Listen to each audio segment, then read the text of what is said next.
Scary face.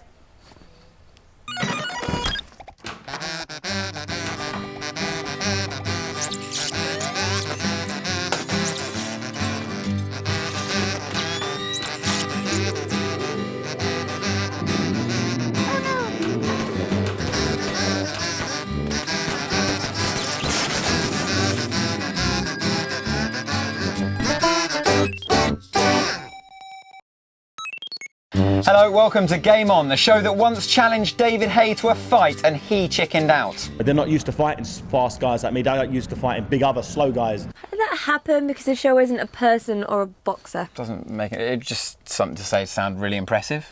It didn't really sound impressive. It sounded quite impressive, yeah. Coming up this week,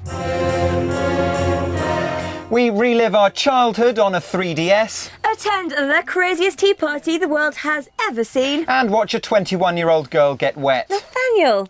Lara Croft gets wet in the rain. But first, we've come up with a new ingenious method of scoring games here at Game On. Numbers were clearly too conventional. And we are anything but conventional. Stars were positively old hat. So we've come up with the interpretation of memes. Freudian.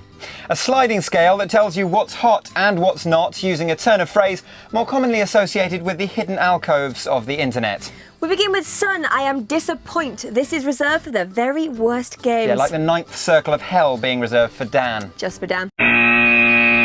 Next we go through Keanu, sad, derp, do not want, and then haters gonna hate. The top 5 are do want, cool story bro, feels good man, zomg 1, and finally I can has cheeseburger. with an appended. You can also has 10 out of 10. This is for the best of the best, the truly outstanding works of gaming art.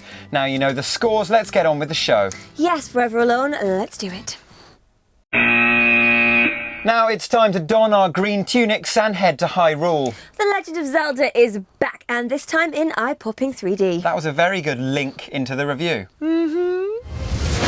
The new all-singing, all-dancing, remastered Legend of Zelda Ocarina of Time 3D, love a long title, is finally here, and it's probably safe to say it's been one of the most eagerly anticipated, re-released and retweaked games of recent years. Can you retweak a game? I don't know, you just tweak it that is just tweaking, the first isn't time? it? Whatever.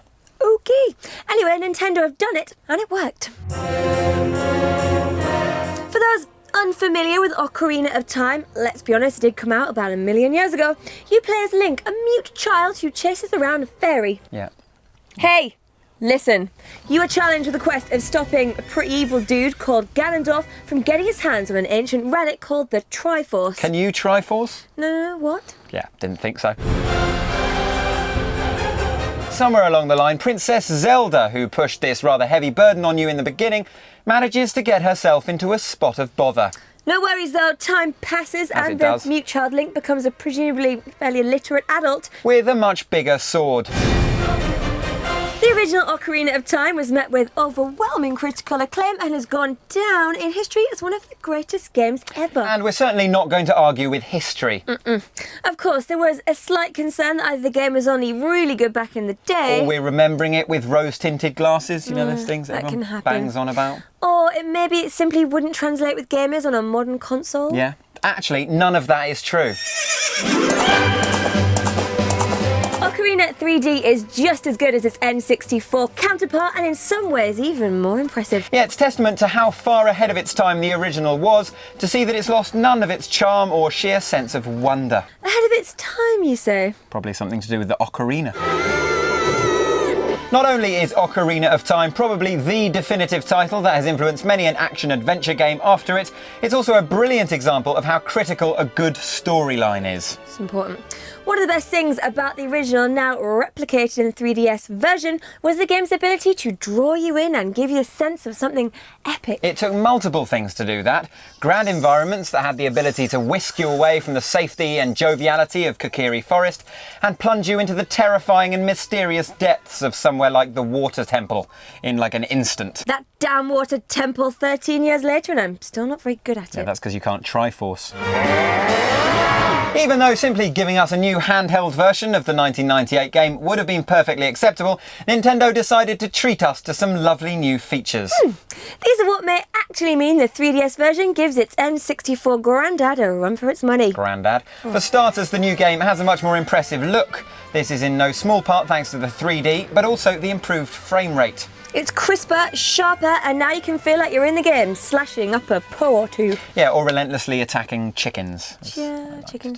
Don't ever do that. Another new element that goes one step further to engross you in Hyrule is the 3DS's gyroscopic aiming. That's not rude. No. No, that's not. It's fine. No, it's fine. Anyway, there is the option to use the old school controls if you want, but there is a nice satisfaction to actually looking around before you take aim with your bow and arrow. Or when you're on the lookout for more chickens. Yeah, chickens. Can't get those chickens. You can't kill the chickens. Can't kill the chickens. Avoid the chickens! Die, chickens! Another 3DS feature that aids the gameplay is the touchscreen for easy item access and tunic swapping. Yeah, if only swapping tunics in real life was quite as simple. I'd have much more free time at weekends for a start. Yeah, that's a weird tangent we probably shouldn't stray into again. Of course, there was probably a small fear, that it would just be Zelda fanboys who would love this game, and it wouldn't offer anything for the new gamer. But I can assure you Nintendo have thought about this and they've catered for everyone. Thank goodness. Rather than stuff too much guidance down the throats of players unfamiliar to Zelda's palace tunnels and Goron dungeons. Euphemisms galore. Yeah, the game has some optional help that you can choose to ignore, a bit like Navi's repeated cries that make you wish Link carried a fly swatter. Oh, she did.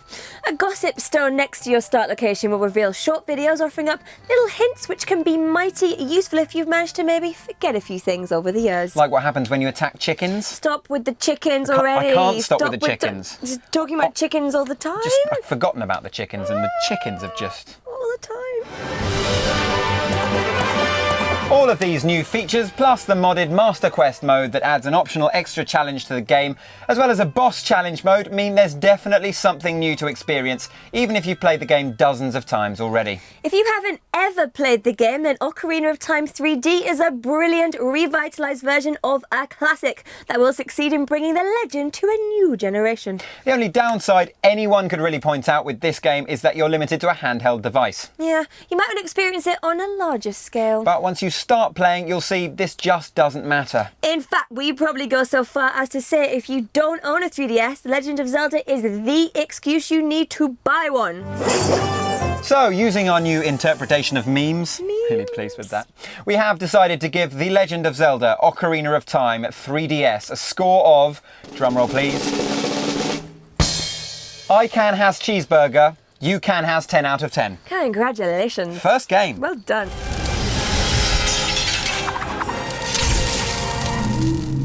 Now we come to Alice. Alice? Who the beep is Alice? Methinks someone's been listening to a bit of Dutch parodic pop. Yeah, oh, you meant Alice Madness Returns. I did indeed, the game.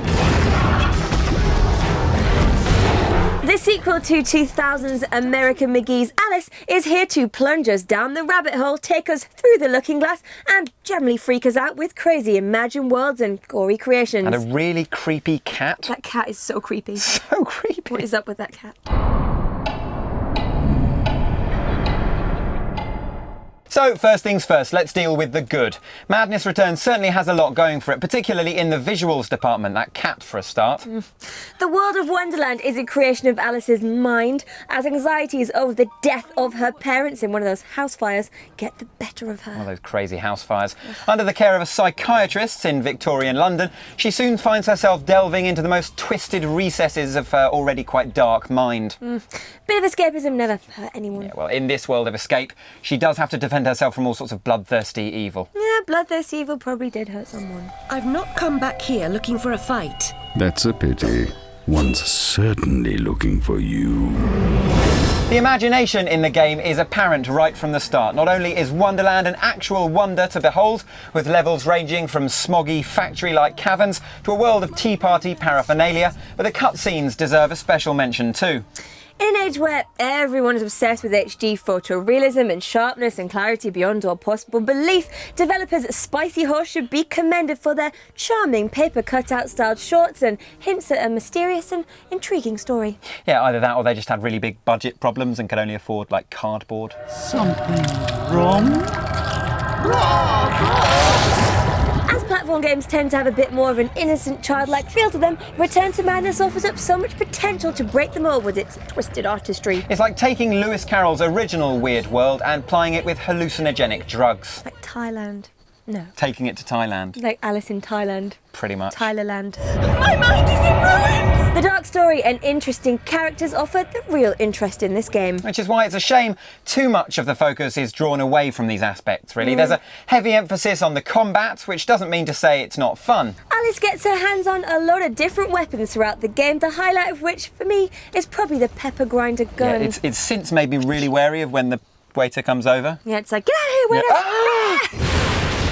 However, there's so much damn fighting that means it does detract from the goings-on in Alice's story. Similarly, with the platforming, what begins as something really quite exciting, like flying up spouts of steam to get to the next step, quickly becomes quite repetitive.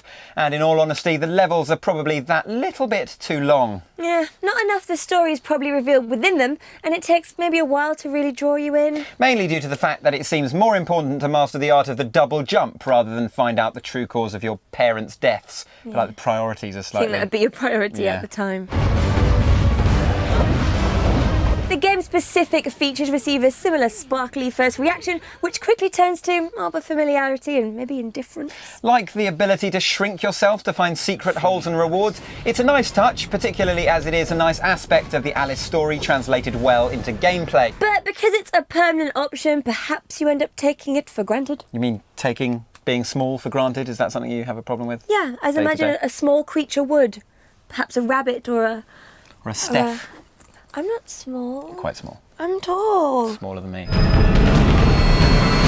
With the important thing seemingly being the gameplay, you'd be forgiven for not paying as much attention to the excellent voice acting and beautiful soundtrack. These elements, along with the aforementioned brilliant visuals, really add some atmosphere to the game. Unfortunately, it's a bit shattered, like the Looking Glass, by the negative aspects. If you enjoy platform games, you would definitely like Alice Madness Returns, and we would recommend giving it a go. The shame is it had just such a chance to be a platformer with a big difference if the focus had been in the right place. Yeah. Having said this, using our new interpretation of memes again, we've decided to go for a cool story, bro. Cool story, bro. Cool story, bro. Cool Give me a story. high five. Yeah, almost. 7 out of 10 in layman's terms. Next up, men prepare to feel aroused and emasculated. Women prepared to feel empowered and threatened. It can only be Lara Croft. Yes, the E3 trailer shows Lara's not afraid of a little blood, whereas I feel a bit funny if I'm threatened with so much as a paper cut. But what else do we know about Tomb Raider? It's been developed by Crystal Dynamics, the guys responsible for the 2006 reboot Tomb Raider Legend. The new game takes us back to Lara's origins in what seems to be a reboot of a reboot. Or a re-reboot, if you will. Re-reboot. Re-reboot. I never had to say bo. It's Lara. Good. The game takes place after the 21-year-old Lara's ship is wrecked on an unknown island with some rather unsavoury locals. Yeah, don't expect Thomas Cook to offer any cheap 2-week getaways here anytime soon. No, they would be cheap though. They'd be pretty cheap, yeah.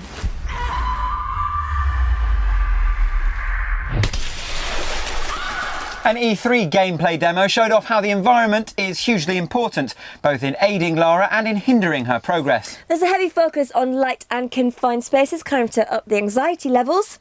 We see Lara's torch doused by water and then she inexplicably lights it again, even though it's soggy. Physics, people, physics!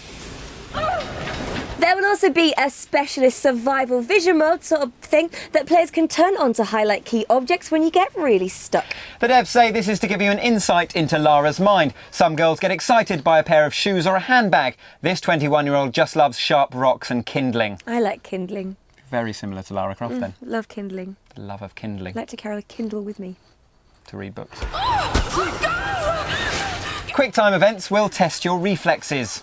These will see you button whacking and following on-screen prompts to get out of nasty situations with the aforementioned unsavoury locals. They are unsavoury. Pretty unsavoury. Tasty. But they smell bad. I'd finally set out to make my mark. As this, Lara, isn't quite the Tomb Raider we're all used to just yet, the new game will see you develop into the hardcore adventurer that inspired the slightly less than hardcore Angelina Jolie films. This will be reflected in the gameplay as you develop new skills and acquire new tools to further your adventure of the island and give the locals what for. That's so unsavoury. Those unsavoury locals. All in all, the new Tomb Raider looks like it'll be an intriguing title and an interesting reinvention of a classic franchise. But it's still early days yet, and we'll have to wait until late 2012 for a stripped-back, gritty reboot. I love a stripped-back, gritty reboot. Yeah, it should be gritty as favourite. possible. It's my favourite genre. And finally, it's not about us, it's about you. Yeah, we feel like we've been a bit wrapped up in our own little world here at Game On, and we're keen to open up the joys, and they are joys, of the Game On universe to you, the viewers. Get to know you, swap stories, go for a drink. Maybe Not the drinks. virtual drink. That's why we launched on Facebook. Please like us immediately if you haven't at facebook.com/GameOnTV. And that's why we're now asking you to send in your questions, comments, problems and solutions into us, either on Facebook or Twitter, and we'll feature the best points in next week's show. We're also launching an ongoing competition to create your own version of the Game On logo. It all began with this fine work done in Minecraft by two of our Facebook friends. Who knows where it'll end? Who knows? Anywhere. Could end anywhere. Anyway, whether it's in-game creations, photos next to international landmarks, That'd be they're good. cool, or random works of movie magic, we'll feature your best logo efforts in each week's show. That's it for this week. Remember to lick us at facebook.com/GameOnTV. And I'm off on a cheap 2-week getaway to an island populated by unsavoury locals. You're going back up north. No, probably Tenerife. Anyway, more gaming granola next week.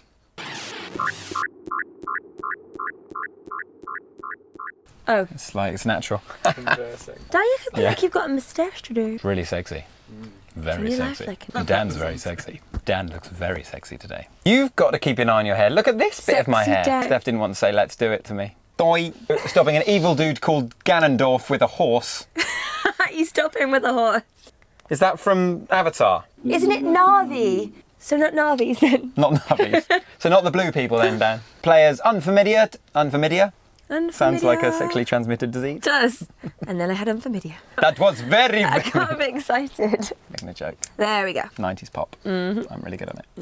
Master. Yeah. Moving on. That's true, I shouted, Dan. Okay. It's because you never scroll, Dan. You never scroll. She's just passive aggressive. isn't Sorry. Dutch sporadic pop music. Sporadic methinks. pop. It's Dutch pop that just comes on when... Catch me like favens. What are you looking at your boobs for? I'm looking at my feet. Midgets or boobs? Tough one. With the important thing seemingly the gameplay you'd be... Dan. Nat Burgundy. Curveball. Oh, Dan. Dan, what does this mean? With the can't turn that important into a thing sentence. seemingly being the gameplay. With the important thing seemingly being the gameplay. That's what I said! Oh my god, you're so sexist! I said that like 30 seconds ago! The negative aspect. And then you just spat too. I'm sorry. Alice Madness. You'd like Alice Madness. You wouldn't like Alice Madness Returns, but you will love Alice Alice Madness. Oh, I think I've been standing up too long. And I say, it can only be Nat's mum. No. You were too busy making jokes about my mum to actually listen. Sorry. It can only be my mum. Next up, Mehmet. Very delicate. Bezex! Fezex. Bezex. Fezex. I don't know why I said tasty. It means nothing. Angelona Jolie. Angelina Jolie. Sorry. I think I said strip rack. I think you did. Stripped rack. Stripped rack. Or strip rack.